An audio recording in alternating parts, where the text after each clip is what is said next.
Hey everybody, it's Dana. Welcome back to my YouTube channel and blog.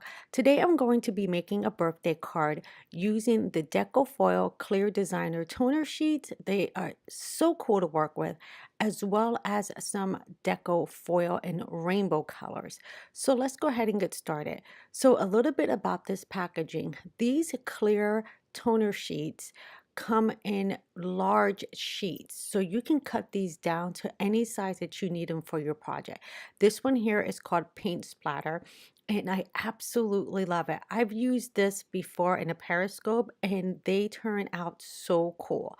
So I'm using my Fiskars cutter because I need to trim this down. But like I said, what's so awesome about this is that you can use whatever size you want when it comes down to these sheets.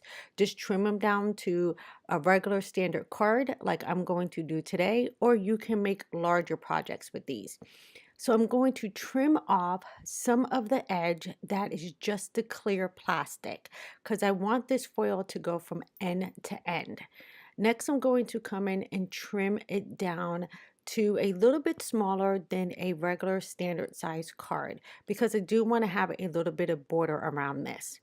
Next, I'm going to grab my foil sheets.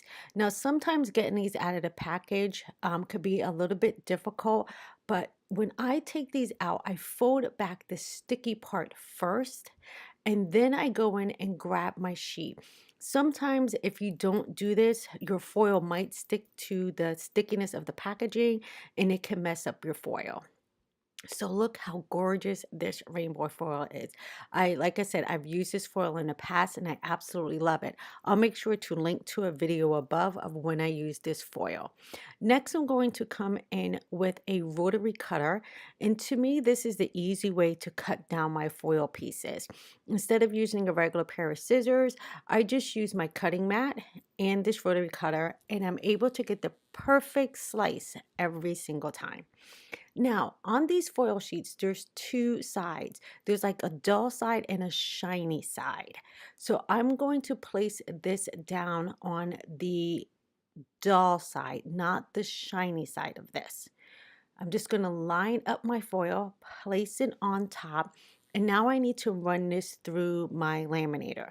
Now, I have these large carrier sheets. When I purchased my Anna Griffin foil machine, these actually came in the packaging with it.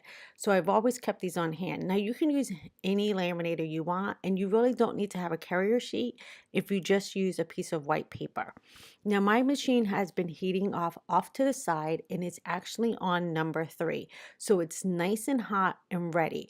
Now when I use my carrier sheet, I always put the folded side into the machine.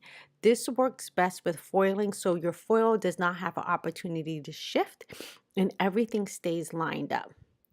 Now here comes the fun part, peeling back that foil. Now these carrier sheets can get a little bit warm, so I'm just going to fan it just a little bit. Then I'm going to go ahead and peel that up, and look how awesome these paint splatters are. They are phenomenal. Oh my God, I so love this. Look how pretty that is. Now, these designer sheets come in multiple designs, and I highly recommend you get your hands on some of them. All right, now it's time for the sentiment. Here I have a piece of Neenah Solar White 80-pound cardstock, and the stamp set I'm using today is the big SCRIPTY Greetings from Simon Says stamp. I'm going to use my MISTI, and I also want to use some vibrant colors for my inks today. I just don't want my paper, or my sentiment rather, just to be simply black.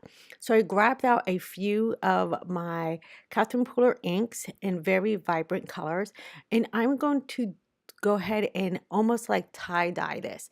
I'm going to have 3 of the colors and have them blend across my card so I can pick up some of the colors that are in the foil. So I'm going to go ahead and press down, and I did not get a good impression on this, so I'm going to go ahead and ink my sentiment up one more time. Now, of course, anytime I'm using inks and I'm using multiple colors, I do want to make sure that I do not contaminate the next color that I'm using. So in this case, if you're going to be doing anything like this, you want to make sure that you clean off your stamp between your colors. Now, obviously, If you're just doing it in one solid color, you don't have to worry about that. But just make sure that you clean off your stamp rather well before you go into your next color. So now I'm coming in with this beautiful Tiara color, and I'm just going to press that right in the middle of the sentiment. Now I can go ahead and swing over my MISTI lid and press down that color. I love using different colors on sentiments. I think it just adds a pop of whimsy to your cards, and it also brings a lot of color. Next, I'm going to go ahead and make sure I clean this off very well before I move on to that lime Rickety. Now this is really going to pick up a lot of the colors that I have in that rainbow foil sheet. But if you don't want to bring that color to the top of your card as well, you can easily stamp this sentiment in black. I just made sure to clean off a little bit of that lime color because it was a little overlapping a little bit too much for me. Now I can press that down and I have this gorgeous birthday sentiment. Now I do want to trim this down, so I'm using the Stitch Jumbo Fishtails, I believe this is, from My Favorite Things. And I'm just going to line that up over the birthday sentiment, and then I can run this through my die cut machine.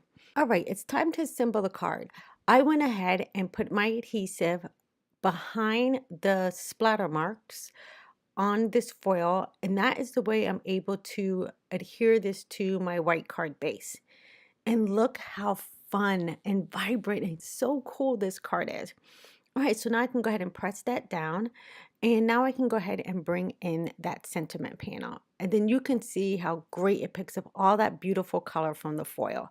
Now for this, I do want to pop this up. So I'm just grabbing myself a couple pieces of foam tape, and I can place that on the back.